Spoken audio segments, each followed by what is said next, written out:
ॐ सदाशिवसमारम्भां शङ्कराचार्यमध्यमाम् अस्मदाचार्यपर्यन्तां वन्दे गुरुपरम्परा।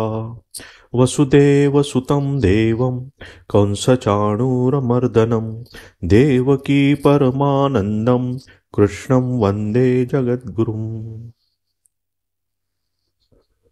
तर आपण 9वा अध्याय बघितला होता आणि सुरू केला होता 9वा अध्याय आपण. आणि 8व्या अध्यायामध्ये आपण सगुण ईश्वराच्या उपासनेबद्दल बोललेलो होतो. आणि तिथे आपण बघितलं होतं भगवान श्रीकृष्ण सांगतायत की सगुण ईश्वराची जर उपासना करायची असेल आणि ती उपासना करत असताना जर तुम्हाला मुक्त व्हायचं असेल तर ती उपासना संपूर्ण जीवनभर आपण करायला पाहिजे. आणि शेवटच्या क्षणी जेव्हा आपला अंतकाळ जवळ येतो त्यावेळी पण ती कंटिन्यू असायला पाहिजे. आणि तिथे आपण बघितलं होतं की भगवंतांनी 2 मार्ग सांगितले होते आपल्याला, एक शुक्ल मार्ग आणि एक धूम मार्ग. या 2 मार्गांनी असे मग साधक भगवंतापर्यंत पोहोचतात. त्यालाच आपण क्रममुक्ती म्हणतो. आता या 9व्या अध्यायामध्ये ह्या 4थ्या श्लोकापासून तर 10व्या श्लोकापर्यंत भगवंत पुन्हा तो जो निर्गुण उपासनेचा जो विषय आहे ते इथे घेऊन येत आहेत. कारण हा अत्यंत महत्त्वाचा विषय आहे. कारण तुम्ही अत्युच्च भक्ती मार्गाने जा किंवा ज्ञानमार्गाने जा, तुम्हाला केव्हा तरी मुक्त होण्यासाठी म्हणजे जीवनमुक्ती घेण्यासाठी तुम्हाला त्या अक्षर ब्रह्माचं ज्ञान करून घेणं हे फार गरजेचं आहे आणि फार महत्त्वाचं आहे. ते जर करून घ्यायचं असेल तर ते तत्व काय आहे, ते परब्रह्म काय आहे ते समजून घेणं हे आवश्यक आहे. म्हणून आता पुन्हा पहिल्या 2-3 श्लोकामध्ये त्यांनी इंट्रोडक्शन केली.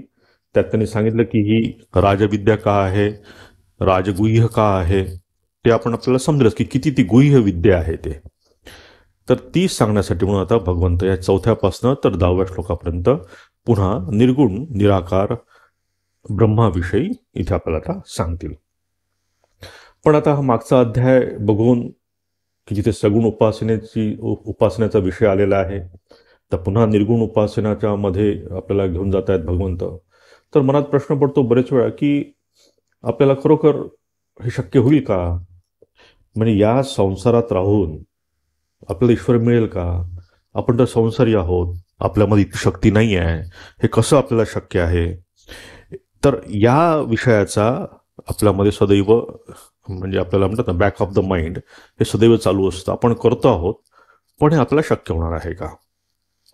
पण एक लक्षात ठेवायला पाहिजे की ही एक फार मोठी संधी आपल्याला मिळाली आहे. हे जीवन, हा मनुष्य जन्म, ही फार मोठी संधी आपल्याला मिळाली आहे. या संधीचं आपण सोनं करून घ्यायला पाहिजे. ही संधी मिळाली आहे, या संधीमध्ये तुम्ही मग काय दगड जमवा, दगड धोंडे आपण जमा करू शकतो या जीवनामध्ये, किंवा परमात्मा मिळवू शकतो. आता हे जेव्हा मी सांगतो तेव्हा लक्षात घ्यायला पाहिजे की जे वास्तविक आपलं जीवन आहे ते निरर्थक आहे, ते सोडायचं आहे असं मी म्हणत नाही आहे, ते पण आवश्यक आहे. पण त्याची कमाल मर्यादा कशी असावी? या जीवनात जे काही जगायचं आहे आपला धर्म अर्थ काम घेऊन, त्याचा भाग आपल्या जीवनात किती असावा आणि मोक्षाचा उद्देश किती आपल्या जीवनात असावा याचं बॅलन्स आपण ठेवायला पाहिजे. तर हे जीवन जे आहे ही एक प्रकारची एक धारा आहे, कंटिन्युअस वाहते आहे. आणि या जीवनामध्ये आपल्याला काय घ्यायचं आहे, काय निवडायचं आहे हे आपण ठरवायला पाहिजे. बरेच वेळा आपल्याला वाटतं की हे जीवन तर भोगासाठी आहे, फक्त इथे भोगायचे आणि बघू नंतर परमात्मा करू केव्हा तरी. सध्या तर जीवनाचा उपयोग करून घेऊ, जीवनाला भोगून घेऊ, पण तसं होत नाही. कारण याच्या पूर्वी पण आपण बघितलं याच्या क्लासमध्ये की जर तुम्हाला हे सगळं करून शेवटच्या क्षणी भगवंताचं जर स्मरण झालं तरच काही म्हणजे आपल्याला काही पुढचा रस्ता मिळू शकतो, नाहीतर महती विनष्टी. आणि इथे एक लक्षात गोष्ट घ्यायला पाहिजे की जे आपण सर्व जीवन करू शकलो नाही ते शेवटच्या क्षणी कसं आपलं आठवणार आहे? संपूर्ण जीवनात जे आपल्याकडे झालं नाही, कधी भगवंताचं नाव घेणं झालं नाही किंवा त्याचं कंटिन्युअस स्मरण ठेवणं झालं नाही, तर मग शेवटच्या क्षणी कसं काय येणार आहे ते. म्हणून मला लक्षात ठेवायला की जे करायचं आहे ते याच जीवनात इथेच आपण ते करायला पाहिजे. म्हणजे जीवित अवस्थेत जिवंत असताना ज्याने या स्वरूपाला जाणून घेतलं, ज्यांनी या स्वरूपाचं ज्ञान करून घेतलं, तोच मुक्त. आपल्या गीतेमध्ये पण याला धरून असे बरेचसे श्लोक, ह्यैव तैर्जित सर्गो येशाम साम्य स्थितम मनः, की याच जीवनामध्ये इथेच जर ह्या सगळ्या संसाराच्या वरती आपण उठू शकलो आणि साक्षीभाव आपल्या मनात आणू शकलो तरच या जीवनाचं सोनं आहे. कारण जीवनभर आपण काय करतो की आपण मी देह आहे, मी मन आहे, हे घेऊनच आपण जात असतो आणि हे घेऊनच आपण जगत असतो आणि हे घेऊनच आपण मरत असतो एके दिवशी. आणि मग शेवटच्या क्षणी कसं काय आपल्याला अनुभव येणार आहे की मी शरीर आहे किंवा मी शरीर नाही आहे, हा अनुभव कसा येणार आहे. कारण जर आपण बघितलं की हा जो मृत्यू आहे हा क्वचितच काही लोकांना शेवटच्या क्षणी आठवतो, म्हणजे त्याचं स्मरण असतं किंवा ते कॉन्शियस असतात मृत्यूकाली. बहुतेक लोक आपण मृत्यूच्या काळामध्ये किंवा मृत्यू जेव्हा जवळ येतो तेव्हा आपण मूर्छित अवस्थेत जात असतो. कारण आपण कित्येक वेळा जन्म घेतलेला आहे, कित्येक वेळा आपण मरण पत्करलेलं आहे, पण याचं आपल्याला ज्ञानच नाही आहे. कारण आपण मृत्यूमध्ये मूर्छित अवस्थेत गेलो आहे आणि जेव्हा आपण या जगात आलो, जेव्हा जन्म घेतला तेव्हा आपण मूर्छित अवस्थेतच आलो आहोत. ती मूर्छा असल्यामुळे जन्म घेताना आणि मरताना आपल्याला स्मरण नाही आहे. आणि हे स्मरण आपल्याला शक्य नाही आहे कारण कित्येक जन्म आपण घेतलेला आहे आणि या बेशुद्ध अवस्थेतच आपण शरीर सोडत असल्यामुळे जन्म पण आपण बेशुद्ध अवस्थेत घेतो. करण्याचा जर आपण जस्ट एक विचार करा की मी जन्म घेतला, याचा पुरावा काय आहे. याचा पुरावा फक्त लोक म्हणतात, आई बाबा म्हणतात म्हणून आपण जन्म घेतला. पण मला त्याचं स्मरण कुठे आहे. माझ्या जाणीवेमध्ये मी जन्म घेतल्याचं स्मरण कुठे आहे. नाही आहे माझं जन्म. तर ज्याला जन्म झाल्याची जाणीव नाही त्याला मृत्यूसमयी जाणीव होणं फार कठीण आहे, हे लक्षात ठेवायला पाहिजे. आणि ही स्मृती आपल्याला राहत नाही. बघा ना, झोपेचंच बघा आपल्या, की जेव्हा आपल्याला झोप येत असते, डोळ्यावर झोप नावर झाली असते आणि ज्या वेळेस आपण झोपेत जातो त्यावेळेस बघा आपण पुन्हा मूर्छित असतो. आपल्याला आठवतच नाही कुठल्या क्षणी मला झोप लागली. झोप येते डोळ्यावर आणि लगेच आपण झोपेत गेलो. किंवा तसंच झोपेतून उठताना, जागे होत असताना बघा, आपण जागे झाल्यावर आपल्याला एकदम लक्षात येते, पण झोपेतून जागे होण्याची ही जी प्रक्रिया आहे त्यावेळेस आपल्याला ज्ञान नसतं की मी आता झोपेत जातो आहे आणि मी झोपेतनं बाहेर आलेलो आहे. या दोन्ही गोष्टीचं आपल्याला ज्ञान नसतं. म्हणून हा देहभावातनं जो पुरुष मुक्त झालेला आहे त्यालाच खरं म्हणायचं मुक्त पुरुष. आता जेव्हा बघा डॉक्टर आपलं ऑपरेशन करतात, म्हणजे एखाद्या पार्ट जर आपल्या शरीरात काढून टाकायचा असेल तर आपल्याला ॲनेस्थेशिया देतात, आपल्याला बेशुद्ध करतात. आता बेशुद्ध झाल्यानंतर तो जो एवढं मोठं ऑपरेशन होतं त्याची आपल्याला काहीच जाणीव नसते, कारण तेव्हा आपण बेशुद्ध झालो असतो. जेव्हा शुद्धी येतो आपण तेव्हा त्याचं ज्ञान होतं किंवा त्या जागेवर दुःख होतं, आपल्याला तिथे काहीतरी केलं आहे असं जाणवतं. पण तो जो म्हणजे ज्या वेळेस ते ऑपरेशन केलं जात असतं त्यावेळेस आपण मूर्छित असतो. तसंच ही मूर्छा ही नैसर्गिक, याला आपण म्हणू शकतो नैसर्गिक ॲनेस्थेशिया हा आहे, की नैसर्गिकरित्या त्यावेळेस आपण मूर्छित जातो. कारण हे फार मोठं ऑपरेशन आहे बघा. म्हणजे शरीरापासनं हा आत्मा वेगळा करणं, शरीरापासनं हे चैतन्य तोडणं, की त्या शरीराशी इतकं निगडीत झालेलं आहोत आपण आणि ते ब्रेक करणं ही फार मोठं ऑपरेशन आहे. याच्यापेक्षा मोठं ऑपरेशन असू शकत नाही. तिथे दुःख होणं अत्यंत साहजिक आहे, साधारण माणूस तिथे टिकू पण शकणार नाही. म्हणून आपल्याला तिथे बेशुद्ध होतं, म्हणजे नैसर्गिकरित्या आपण बेशुद्धीत जातो मृत्यूसमयी. आणि त्यावेळेस ते ज्ञान होतं की नाही याचं आपण लक्षात ठेवायला पाहिजे.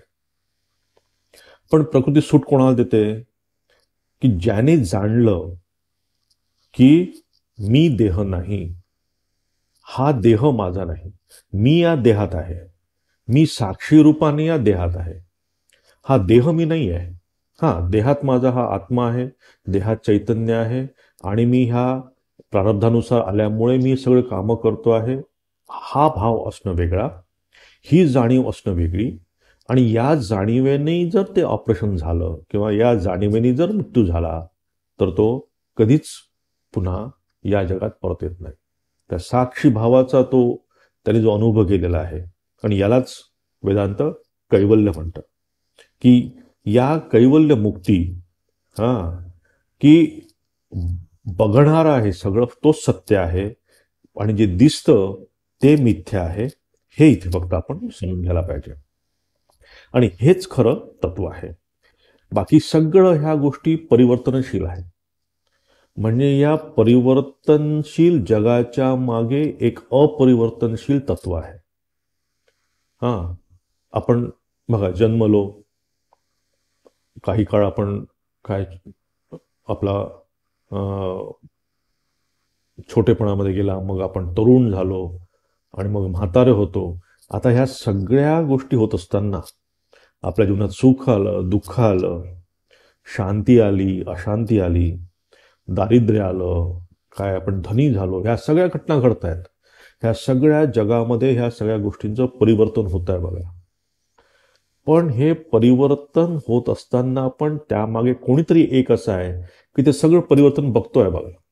की मी छोटा होतो, मी तरुण झालो, आता मी वृद्ध होतोय, किंवा मी सुखी होतो, आता मी दुःखी आहे, माझं शरीर चांगलं आहे, माझं शरीर 50 केजीचं होतं, आता माझं शरीर 70 वर्षाचं झालं आहे.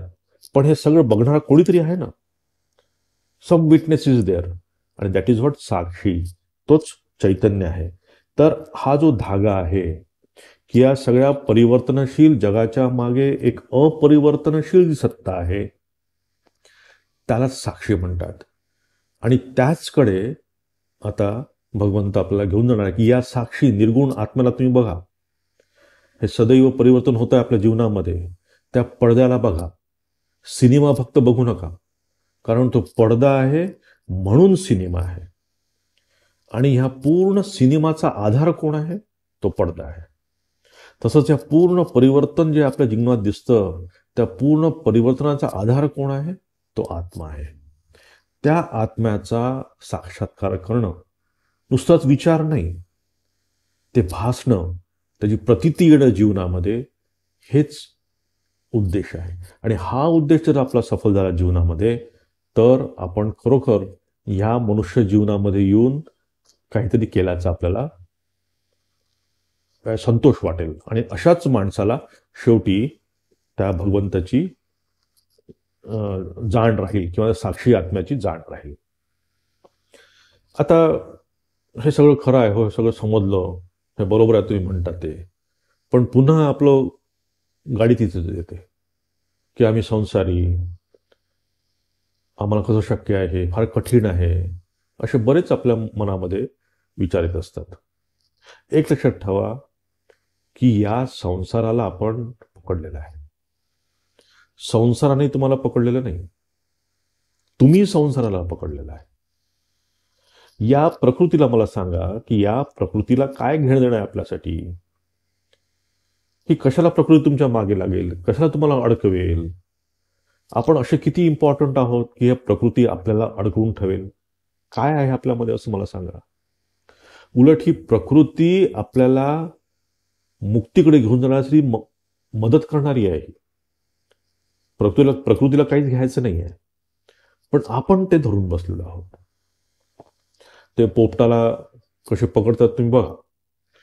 जंगलामध्ये ते अशी एक दोरी टाकतात, दोरी सोडतात, खाली असं जाळं फेकलं असतं, कारण जाळं बघितलं की पोपट तिथे येत नाही, कारण ते लक्षात येतं की इथे आपल्याला पाय अडकू शकतील, म्हणून ते दोरी सोडतात. अशी ती राऊंड करून अशी गोल अर्ध चंद्राकार दोरी सोडतात आणि त्याला एक असा पाईपने लटकून ठेवलं असतं. ते तो जसं त्या दोरीवर बसतो तशी ती दोरी, कारण खूप लूज बांधलेली असते, लगेच सुटते आणि पूर्ण तो मग त्या दोरीला धरून बसतो तो पोपट. कारण तो उलटा होतो, बसताना ते अर्धचंद्राकार ती दोरी होती, जसं त्यांनी पाय ठेवले तशी दोरी सुटली आणि आता तो उलटा झाला. आता त्याला वाटलं की आपण पडतो आहोत. तो दोरीला घट्ट पकडून बसतो. आता त्याला इथे शक्य आहे उडून जाणं, कारण त्यांनी जसे पाय सोडले तसा तो पुन्हा उडून जाऊन मुक्त होऊ शकतो. पण तो कसा उडलेलाच नाहीये कधी तसा. तो सदैव सरळच उडलेला आहे. 2 पायावर बसायचं आणि मग उडायचं, हेच तो शिकत आलेला आतापर्यंत. हेच त्याला माहिती आहे. हाच एक रस्ता त्याला माहिती आहे. आणि आता त्याला लक्षात येतं की आता जर दोरी सोडली आपण तर आपला कपाळ मोक्ष होणार आहे. दोरी सोडली तर तो मुक्त होणार आहे. आता मला सांगा की कोणी दोरी पकडली आहे? त्या पोपटानेच पकडली आहे. तसंच आपण ह्या सगळ्या गोष्टींना पकडून आहोत. आपल्याला वाटतं की ह्या संसारामध्ये सुख आहे, आपल्या नातेवाईकांमध्ये सुख आहे, पैशामध्ये सुख आहे, स्त्रीमध्ये सुख आहे, पुरुषामध्ये सुख आहे, आणि आपण ते धरून बसतो. आणि ह्या धरून बसल्यालाच आपण तिथेच आपण अडकून बसतो. तो जेव्हा तो थकतो आणि खाली घसरून पडतो तो पोपट, त्याच्या पायाच्या जाळ्यात अडकलेला असतो, अजून जास्त तो अडकला जातो. तर म्हटलं तर मुक्त आहोत आपण, पण मुक्त होण्याची काय इच्छा आपल्यामध्ये आहे, परंतु ते सोडत नाही आहे. कारण ते धरून आता आपल्याला वाटतंय की हे जर धरलं, हे जर सोडलं तर आपला कपाळ मोक्ष होणार आहे, संसारात सोडला तर. तर इथे लक्षात ठेवायला पाहिजे की हा संसार आपण पकडलेला आहे. आणि याच्यामागे कारण पण आहे. जर आपण बघितलं की आपल्या जीवनामध्ये म्हणजे प्रत्येक मनुष्याच्या जीवनामध्ये हा अपघात घडलेला आहे, याला उपाय नाही आहे. कारण जेव्हा आपण जन्म घेतो तेव्हा आपण खूप असहाय्य असतो. म्हणजे बाकीचे प्राणी तुम्ही बघा किंवा पशु पक्षी बघा की त्यांना जेव्हा पिल्लं होतात ते लगेच काही क्षणात, काही वेळात, काही तासांमध्ये ते आत्मनिर्भर होतात. म्हणजे गाईला जर वासरू झालं तर लगेच एका अर्ध्या तासामध्ये बघा ते धावायला लागेल. पण माणसाचं तसं नाही आहे. तो असहाय्य जन्मतो. त्याला स्वतःला करण्यामध्ये त्याची काहीही त्याच्यामध्ये पात्रता नाही आहे. त्याला चालणं, उठणं, बसणं सगळं त्याला शिकवावं लागतं. जवळपास 25 वर्षापर्यंत मुलाचा सांभाळ आपल्याला करावा लागतो, तो स्वतःच्या पायावर उभा राहीपर्यंत 25 वर्ष त्याला लागतात. आणि या वयामध्ये हळूहळू त्याला शिक्षित करण्यासाठी त्याचा परिवार त्याच्यामध्ये एकत्रित होतो, समाज त्याला शिकवत असतो. आणि यामुळे त्याला असं वाटतं की मी स्वतः काहीतरी आहे. कारण त्याचा केंद्र बनतो अहंकार. तर स्वतःच एक केंद्र बनतो की मी काहीतरी आहे. आणि हा मी कशावर बनला असतो? इतरांच्या बघण्यावर. की समजा इतरांनी जर मला म्हटलं की मी खूप चांगला आहे तर माझा जो अहंकार आहे तो पुष्ट होतो. उद्या जर कोणी म्हटलं की नाही तुम्ही चांगलं नाही आहात तर माझ्या अहंकाराला ठेच बसते. तर दुसऱ्यांच्या बघण्यावर हे माझं मीत्व अवलंबून असतं आणि हेच एक आपलं केंद्र बनून जातं. खरं केंद्र काय आहे? तो साक्षी आत्मा. आपण ते चैतन्य स्वरूप आहोत. आपल्यामध्ये ईश्वर तत्व आहे. आपण ईश्वर आहोत तसं बघितलं तर ते खरं आपलं संबल आहे, ते खरं बळ आहे आपलं, ती खरी आपली ओळख आहे. पण ते विसरून जाऊन आपण या बदलणाऱ्या मीला, बदलणाऱ्या अहंकाराला, जो असत्य आहे ते घेऊन बसतो आपण. आणि तेच आपल्या जीवनाचं केंद्र होतं. आणि इथेच मोठी गफलत होते आपली. तर आपल्याला उपनिषद म्हणा, गीता म्हणा, हे सदैव त्या केंद्राची ओळख करून देत. म्हणजे का हा सारखा विषय येतोय पुन्हा पुन्हा? निर्गुण उपासनेबद्दल का उपनिषदात इतकं सांगितलेलं आहे? का गीता सांगते सारखं त्याचं? की तुमचं केंद्र चेंज झालेलं आहे. हे केंद्र आपण एक अहंकाराला धरून एक केंद्र स्वतःचं तयार केलेलं आहे. आणि त्यामुळे खरं केंद्र जे आहे साक्षी आत्मा, ते केंद्र आपण विसरलेलं आहे. त्या केंद्राची आपल्याला ओळखच नाही आहे. त्यामुळे सारखा आपण बघतो की हा विषय इथे पुन्हा येतो आणि हा अत्यंत महत्वाचा विषय आहे. आपण हा दुसऱ्या अध्यायामध्ये पण आपण बघितला होता, ज्याच्याबद्दल सविस्तर. पुन्हा आपण काही इथे श्लोक बघू, पुन्हा काही अध्यायामध्ये पुन्हा सारखं ते येईल. तर हा विषय सदैव येतो. याचं कारण हे आहे की आपलं केंद्र ते ओळखायला पाहिजे. आपण आपलं केंद्र आहे साक्षी आत्मा. तोच आपलं खरं केंद्र आहे, तेच परमनंट केंद्र आहे, तोच आपला आधार आहे जीवनाचा. ते ओळखण्यासाठी म्हणून पुन्हा त्या साक्षी परमात्म्याची ओळख इथे भगवंत करून देत आहेत. तर आपण आज चौथा श्लोक बघू. मया ततमिदं सर्वं जगदौ व्यक्तमूर्तिना मत्स्थानी सर्वभूतानी न चाहम तेषु अवस्थितः. आणि हे अर्जुना, मज सच्चिदानंदघन परमात्म्याकडून हे सर्व जगत बर्फामध्ये पाणी असते तसे परिपूर्ण आहे आणि सर्व भूते माझ्या ठिकाणी संकल्पाच्या आधाराने स्थित आहेत, म्हणून वास्तविक मी त्यांच्यामध्ये स्थित नाही. आता हे दोन श्लोक जो आहे, चौथा आणि पाचवा, हा थोडा व्यवस्थित समजून घ्यायला पाहिजे. इथे मुख्य विषय आहे ईश्वर ज्ञान. आणि जसं आपण म्हटलं की भगवंताचं हे जे निर्गुण निराकार जे रूप आहे, ज्याला आपण पराविद्या म्हणतो, त्या पराविद्येचं म्हणजे हायर नेचर ऑफ गॉड ज्याला आपण म्हणतो, ते निर्गुण निराकार स्वरूप जे आहे, पराविद्या जी आहे, ती आता इथे आपल्याला इथे सांगतायत. आणि त्या अक्षर ब्रह्म जे आपण याच्यापूर्वी बघितलंय आपण मागच्या अध्यायामध्ये, त्या अक्षर ब्रह्म जे आहे ते इंद्रिय अगोचर आहे. हे इंद्रियाच्या ताब्यात येणारं नाही आहे. म्हणजे डायरेक्ट परसेप्शनमध्ये येत नाही आपल्या. या पंच ज्ञानेंद्रियांनी आणि पंच कर्मेंद्रियांनी ते आपल्या डोळ्यात येऊ शकत नाही. म्हणून त्याला म्हणतात ना, मांडव्य उपनिषदामध्ये त्याला म्हणतात अस्पर्श योग. अशब्दम, अस्पर्शम, अरूपम, तथा अरसम, अशा प्रकारे तिथे त्यांनी त्याची व्याख्या केली आहे. सगुण जो ईश्वर आहे ती अपराविद्येत पडतो. म्हणजे याच्याबद्दल आपण मागच्या अध्यायात बघितलं आहे की सगुण ईश्वर ते आहे तर फार महत्वाचा तो आपल्या जीवनातला पार्ट आहे. पण सगुण ईश्वराचं ज्ञान झाल्याने तुम्हाला क्रममुक्ती नक्कीच मिळेल. भगवंताकडे तुम्ही जाणार. पण तुम्हाला इथे जर पाहिजे असेल मुक्ती, याच जीवनात जर तुम्हाला आनंद उपभोगायचा असेल, तर तुम्हाला निर्गुण उपासनेकडे वळायलाच पाहिजे. आणि हा जो एक्सपिरियन्स आहे निर्गुण निराकार ईश्वराचा, तो काही या इंद्रियांच्या माध्यमातून होणं शक्य नाही आहे. कारण इथे असं बाह्य, असं ऑब्जेक्टिव्ह एक्सपिरियन्स नाही आहे. हा सब्जेक्टिव्ह एक्सपिरियन्स आहे. म्हणजे जसं तुम्हाला सुख अनुभवता येतं, दुःख तुम्ही अनुभवता, हे कसं आहे, सब्जेक्टिव्ह आहे. हे तुमचं तुम्हालाच कळतं काय आहे, हे तुम्हाला सांगू शकत नाही कोणाला.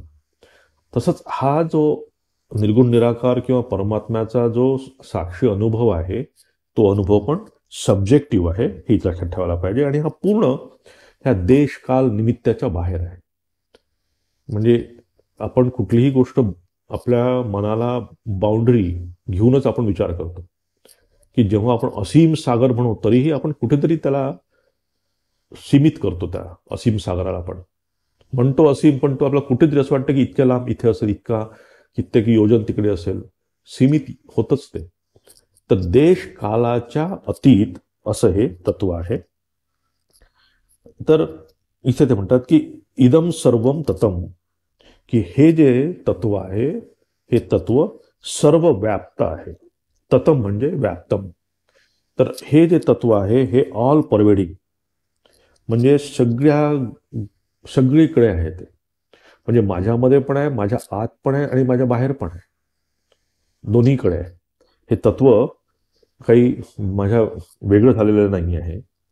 पण म्हणतात की सर्व व्याप्त ईश्वराची इथे त्यांनी संकल्पना केली आहे. ततम म्हणजे सर्वगतम, की म्हणजे आपण जे सगुण ईश्वराचं तत्व बघितलं की सगुण ईश्वर आपण एखाद्या मूर्तीमध्ये बघायचा प्रयत्न करतो, एखाद्या मनुष्यामध्ये बघायचा प्रयत्न करतो. आणि मग आपण म्हणतो की हे सगुण तत्व स्वर्गात आहे, नरकात आहे, स्वर्गातून गेलं, नरकात कोणी गेलं. तर ह्या सगळ्या गोष्टी बघा बाउंड्रीला धरून आहेत, बाउंड्री आणि वेळेला, काळाला धरून आहेत. पण हे तत्व याच्या वरती आहे. म्हणून ते म्हणतात की मत्स्थानी सर्व भूतानी न चाहम तेषु अवस्थितः, की हे पूर्ण जग जे आहे हे माझ्या आधाराने आहे. म्हणजे मी जगाचा आधार आहे. I am the supporter of this world. कुठल्या रूपाने आहे? चैतन्य रूपाने. म्हणजे या जगाचा पूर्ण आधार आहे चैतन्य, ते परब्रह्म तत्व. हे आपण समजून घ्यायला पाहिजे की या चैतन्यामध्ये हे जग आहे. जगामध्ये चैतन्य नाही आहे, चैतन्यामध्ये जग आहे. हे आपण लक्षात ठेवलं पाहिजे की हे जे माझं ऑफिस आहे हे ऑफिस स्पेसमध्ये आहे. ठीक आहे, म्हणजे या ऑफिसमध्ये स्पेस आहे, पण या ऑफिसच्या बाहेर पण स्पेस आहे बघा. म्हणजे ह्या बाहेरची ही जी मोठी स्पेस आहे, हे मोठं आकाश जे आहे, त्या आकाशामध्ये ही स्पेस आहे, ऑफिसची स्पेस आहे. इथे फरक आहे. म्हणजे चैतन्य जरी असलं, म्हणजे ही जी स्पेस किंवा आकाश या रूममध्ये आहे ते तत्व एकच आहे. आता इथे सीमित आहे की मी याला काय म्हणतो की माझ्या रूममध्ये असलेलं आकाश. पण महाआकाशाच्या दृष्टीने जर विचार केला तर महाआकाशामध्ये ही स्पेस आहे. तसं तिथे भगवंत म्हणतात की मी या जगाचा सपोर्टर आहे.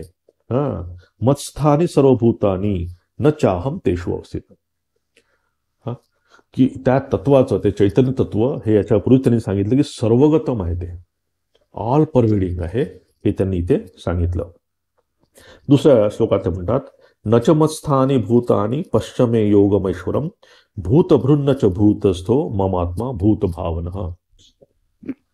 इथे म्हणतात ती सर्व भूते माझ्या ठिकाणी स्थित नाहीत.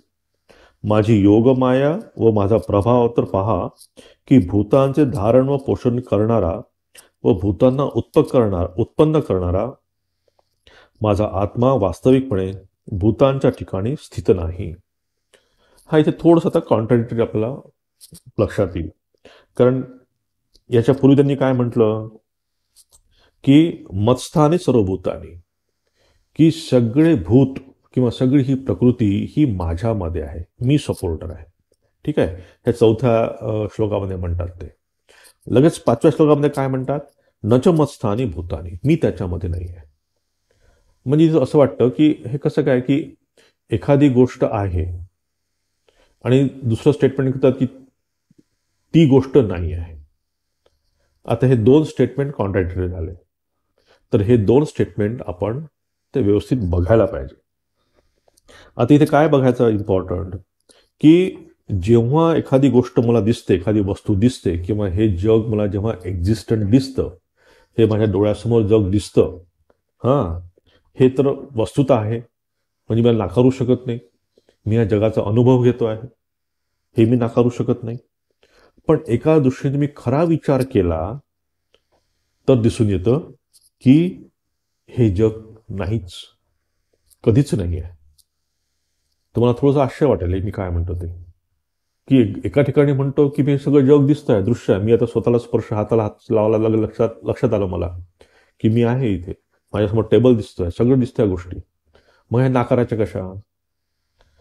पण जर तुम्ही अजून खोलवर विचार केला, या श्लोकामध्ये तेच त्याने सांगितलंय, खोल जर विचार केला तुम्ही लक्षात येईल तुम्हाला की वास्तविक दृष्ट्या ह्या जगाला अस्तित्व नाही. हे जणू काही दिसतं. हा जणू काही फार महत्वाचा शब्द आहे. हे समजून घ्यायचं असेल तर स्वप्नाचा दृष्टांत बघा. आपण स्वप्नामध्ये गेलो, आपण स्वप्न बघितलं आणि स्वप्नामध्ये मला 1 कोटीची लॉटरी लागली. आता स्वप्न बघताना ते स्वप्न एकदम सत्य होतं की तेव्हा मी खूप आनंदित झालो, मला खूप आनंद झाला की मला 1 कोटी रुपये मिळाले वगैरे वगैरे सगळं. मग 1 कोटी रुपयाचं काय करायचं, घर घ्यायचं, गाडी घ्यायचं, सगळं घ्यायचं, सगळं ठरलं, सगळं झालं.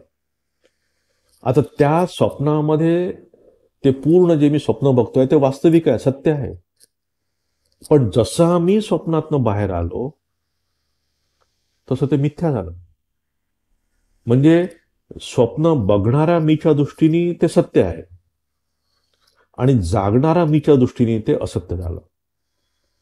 तर सूक्ष्म फरक आहे बघा, फार महत्वाचा फरक आहे हा. जर कोणी समजू शकला तर त्याची दृष्टी बदलू शकते. की स्वप्नात मी जे काही बघतो आहे ते सत्य आहे त्यावेळेस, पण जसा स्वप्नातून मी जागा झालो तसंच ते पूर्ण स्वप्न मिथ्या झालं. तेच इथे वेदांत म्हणतं की तसंच हे आहे, ही सत्ता, ही वास्तविक सत्ता आहे, हे पूर्ण मी जे जग बघतो हे सत्य आहे, कोणी नाकारत नाही आहे. परंतु जसं मला ज्ञान होतं, काय ज्ञान होतं की या जगामध्ये, या वस्तूंमध्ये काहीही सत्ता नाही आहे. खरी सत्ता आहे चैतन्याची. ते चैतन्य सत्य आहे. ते चैतन्य आपल्याला आज दिसत नाही म्हणून आपण या जगाला पकडून बसलो आहे. पण जेव्हा आपण ते चैतन्य पकडू शकू, जेव्हा आपल्याला लक्षात येईल की त्या सगळ्या गोष्टींमागे ते चैतन्य आहे, तेव्हा या गोष्टींना आपण धरून बसू शकणार नाही. मग जसं म्हटलं आपण, या संसाराला आपण धरून बसतो त्या पोपटासारखं, तर आपण कधीच धरून बघणार नाही. कारण आपण बघितलं की त्याच्यामागे चैतन्य आहे. श्रीरामकृष्ण म्हणतात ना की मी तुम्हाला सगळं तुमच्याकडे मी बघतो आहे आणि तुमच्या सगळ्यांमध्ये जणू काही तो कापूस भरलेला आहे. म्हणजे वेगवेगळ्या प्रकारच्या उश्या आपण वापरतो. गोल उशी आहे, त्रिकोणी आहे, काय अजून चौकोनी उशी आहे, पण त्यात आहे काय, कापूसच आहे सगळीकडे. जेव्हा आपण बघू की फक्त नाम आणि रूप वेगळं आहे या जगामध्ये, पण त्याच्यात सगळं चैतन्यच भरलेलं आहे. प्रत्येक प्राणीमात्रामध्ये चैतन्य आहे, जसं प्रत्येक उशीमध्ये कापूस भरलेला आहे. फक्त व्यवहारासाठी नाव आणि रूप आहे, पण खरं तत्व चैतन्य आहे. आपण आज ते खरं तत्व चैतन्य पकडत नाहीये. आपण फक्त बाहेरचं नामरूप घेऊन बसलेलो आहोत आणि म्हणून आपण तिथेच अडकले जातो. त्या नामरूपामध्येच आपण अडकून बसलेलो आहे की तेच सत्य वाटतं आपल्याला, कारण चैतन्य विसरलोय आपण, बघितलंच नाही आपण आता चैतन्य. तर इथे भगवंत सांगतायत की ज्यांनी हे चैतन्य बघितलं आहे त्याची मग या वास्तविक जगाकडे पण थोडी ओढ राहणार नाही. ते पण त्याच्यासाठी मिथ्या होऊन बसेल. जसं स्वप्नात असताना मला जेव्हा स्वप्न खरं वाटतं, जागेपणी ते स्वप्न खोटं वाटतं, तसंच हे जे जग मी बघतो आहे, या जगामध्ये मी जेव्हा चैतन्याचा अनुभव करेल तेव्हा हे जग मला असत्य वाटेल किंवा मिथ्या वाटेल. म्हणून इथे भगवंत म्हणतात की नच मत्स्थानी भूतानी पश्चिमे योगमेश्वरम. माझं योग पॉवर बघ कशी आहे, ही मायेची पॉवर बघ कशी आहे. ही योग माया आहे, यालाच आभास म्हणतात की जे खरं नाही त्याला आपण धरून बसलेलं आहे. आपण सारखं म्हणतो की या जगात काही अर्थ नाही, जग असत्य आहे, पण असत्य नाही आहे, जग मिथ्या आहे. ते दिसतं पण जसं आहे तसं नाही आहे. म्हणूनच जग फसतं की ही सत्ता जी आज आपण अनुभवतोय तीच सगळं काही नाही आहे. तुम्ही सदैव जर त्या स्वप्नाचा विचार ठेवला, तिथे लक्षात येईल तुम्हाला, ही गोष्ट क्लिअर होईल की स्वप्नात ते जग सत्य वाटत होतं मला, स्वप्नातलं सुख मला सत्य वाटतं, स्वप्नातलं दुःख मला सत्य वाटतं, पण ते तेवढ्यापुरतं फक्त. जसं स्वप्न तुटतं तसं ते मिथ्या होऊन जातं. तसंच हे जे वास्तविक आपण जगात आहोत, हे जे आपण सगळं स्वप्न बघतो आहे किंवा हे जे जीवन आपण जगतो आहे, ते जसं आपण आध्यात्मिक पातळीवरती गेलो, जसं आपण याच्यामध्ये चैतन्य बघायला गेलो, तर ह्या नामरूपाचा सगळा खेळ आपला निघून जातो. सुषुप्तीमध्ये बघा काय होतं आपलं, ते जर तुम्हाला अनुभवायचं असेल तर सुषुप्तीमध्ये बघा की जेव्हा स्वप्न भंगतं तेव्हा लक्षात येतं आपलं स्वप्न मिथ्या होतं. आणि हे जे जागृत जगत आपण आता जे सगळं जगतो आहे, ते जेव्हा आपण सुषुप्तीमध्ये जातो, म्हणजे ड्रीमलेस स्लीप, तिथे काहीही प्रकारचं, कुठल्याही प्रकारचं वास्तविकता त्याच्यामध्ये नसते. तिथे कुठल्याही प्रकारचं स्वप्न आपल्यामध्ये नसतं. जेव्हा आपण शांत झोपलेलो असतो तेव्हा बघा कुठं असतं जग, हे नसतं. तिथे फक्त एक आनंद असतो आपल्या झोपेमध्ये फक्त. तेव्हा पूर्ण जगाचा विसर पडलेला असतो. तसंच या जगाकडे बघायला पाहिजे. म्हणूनच ते म्हणतात की मत्स्थानी सर्व भूतानी, मी त्यांच्यामध्ये आहे, नच मत्स्थानी भूतानी. हे दोन कॉन्ट्राडिक्टरी वाटणारे स्टेटमेंट आपण हे अशा प्रकारे बघायला पाहिजे की स्वप्नातलं प्रातिभासिक सत्य संपतं केव्हा, की जेव्हा मी व्यावहारिक जगात येतो. आणि व्यावहारिक जगाचं सत्य केव्हा संपतं, जेव्हा मी आध्यात्मिक सत्य बघतो. म्हणून तेव्हा त्याला सगळं मिथ्या दिसतं. त्या दृष्टीने इथे म्हणतात भगवंत की या सगळ्यांचा आधार जे चैतन्य आहे तेच सगळं मी आहे. म्हणतात ममात्मा भूत भावन भूतकृष्ण, की सगळी सृष्टी स्थिती आणि काय आपण म्हणतो लय करणारा हा मी आहे. या पूर्ण जगाची सृष्टी करणारा, या पूर्ण जगाला पालन करणारा आणि या पूर्ण जगाचा लय करणारा पण मीच आहे असं भगवंत. हेच पुन्हा आपण आपल्या स्वतः जीवनात बघा की हे आता जे वास्तविक जगत आहे, हे वास्तविक जगत जेव्हा आपण सुषुप्तीत जातो, जेव्हा आपण गाढ निद्रेत जातो, तेव्हा कुठे जातो? आपल्यामध्येच ते लय होतं पूर्ण. जेव्हा हे आपल्यामध्ये पुन्हा लय होतं, दुसऱ्या दिवशी जेव्हा पुन्हा आपण उठतो, तेव्हा पुन्हा ते जगत बाहेर निघतं. म्हणजे आपणच आपल्या या स्वतःचे जीव जगत जे आहे, या जीव जगताचा आपणच सृष्टी करणार आहोत, त्याचं सस्टेन करणार आहोत आणि ते आपल्याच मध्ये लय व्हावं. सकाळी झोपून उठल्यानंतर माझ्यासाठी पूर्ण जगत माझ्या डोळ्यासमोर आलं. दिवसभर मी त्या जगाचं पालन केलं आणि रात्री पुन्हा माझ्यामध्येच ते लय होतं, निद्रेमध्ये पुन्हा सुरू होतं. तर ही जी क्रिया आहे, भूत भृन्नच भूत, की हे सगळं उत्पन्न करणं, त्या सस्टेन करणं आणि लय करणं, हे सगळं भगवंतामध्ये होत आहे. म्हणजे तुम्ही जर या पूर्ण सृष्टीची कल्पना केली तर ते भगवंतामध्ये होत आहे आणि आपलं स्वतःचं जगत जर विचार केलं तर आपल्यामध्येच ते लय होत आहे. तर इथे भगवंत म्हणतात की या सगळ्याच्या मागे चैतन्य आहे आणि या सगळ्या चैतन्यामध्येच या जगाची सृष्टी होते, या चैतन्यामध्येच हे जग वास करतं आणि या चैतन्यामध्येच हे जग लय पावतं, इथे भगवंत म्हणतात. तर पुढचं इथे सांगतात की मया ततबिदम सर्वम, नाही तो आपण बघितला, यथाकाश स्थितो नित्यम वायू सर्वत्र गो महान तथा सर्वाणी भूतानी मत्स्थानी तुपधारय. जसे आकाशापासून उत्पन्न झालेला सर्वगामी महान वायू नेहमीच आकाशात स्थित असतो, तसेच सर्व भूते माझ्या ठिकाणी स्थित आहेत असे जाण. आता पूर्वीच्या श्लोकामध्ये त्यांनी काय म्हटलं की मी या जगाचा आधार आहे. आता आधार जर असेल या जगाचा, त्या जगामध्ये दोष पण आहेत, आपण माहित आहे, आपल्याला माहित आहे, ते काही वेगळं सांगायला लागत नाही. तर मग प्रश्न पडतो की या जगामध्ये जर हे चैतन्य आहे, या जगामध्ये जर ईश्वर आहे, आपण जेव्हा जगामध्ये ईश्वर आहे असं म्हणतो तेव्हा लक्षात घ्यायला पाहिजे, चैतन्य रूपाने जेव्हा ईश्वर या जगामध्ये आहे तेव्हा ह्या जगाचा दोष ईश्वराला लागत नाही का? मग हा प्रश्न पडू शकतो. तो घालवण्यासाठी भगवंत म्हणतात की मी असंग आहे, मला या जगाचा दोष स्पर्श पण करू शकत नाही. म्हणजे समजा माझ्या एका कपड्यावर तर चहा सांडला तर काय होईल? तो कपडाच पूर्ण दोषयुक्त होऊन जातो. पण तसं ईश्वराचं इथे होत नाही. त्या कठोपनिषद फार सुंदर श्लोक आहे. वायुर्यथैको भुवनम प्रविष्ट रूपम रूपम प्रतिरूपो बभूव एकस्तथा सर्वभूतांतरात्मा रूपम रूपम बहिश्च. की वायू जसा वेगवेगळ्या ठिकाणी जातो, आता या माझ्या या रूममध्ये ही हवा बंदिस्त आहे, तीच जर एखाद्या पाईपमधून मी सुरू केलं तर पाईपमधून ती हवा जाईल. म्हणजे वेगवेगळे रूप घेत आहे ती हवा. म्हणजे या मोठ्या रूमचं त्या हवेने आधी रूप घेतलं, मग छोट्या पाईपमधून ती हवा जाते आहे, मग तीच हवा पूर्ण एखाद्या समजा आपण सिलेंडरमध्ये टाकली तर सिलेंडर रूपाने ती हवा दिसते आपल्याला. तर हवा तीच आहे पण वेगवेगळे रूपाने ती वेगवेगळी वाटते. तर असंच इथे आपण समजायला पाहिजे की हे चैतन्य ह्या पूर्ण जगात आहे, प्रत्येक प्राणी मात्रात आहे, प्रत्येक वस्तूत आहे. रूपम रूपम प्रतिरूपो बभूव, की त्या रूपामध्ये तर आहेच आणि त्याच्या बाहेर पण ते आहे.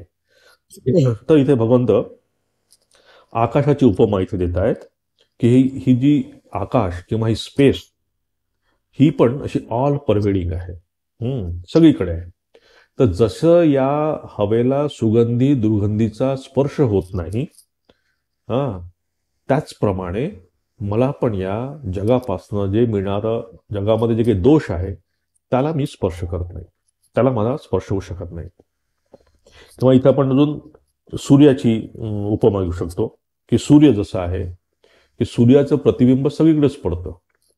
म्हणजे एखाद्या चांगल्या गोष्टीवर पण त्याचं प्रतिबिंब पडेल किंवा एखाद्या कचरापेटीवर पण त्याचं सूर्याचं किरण पडतील.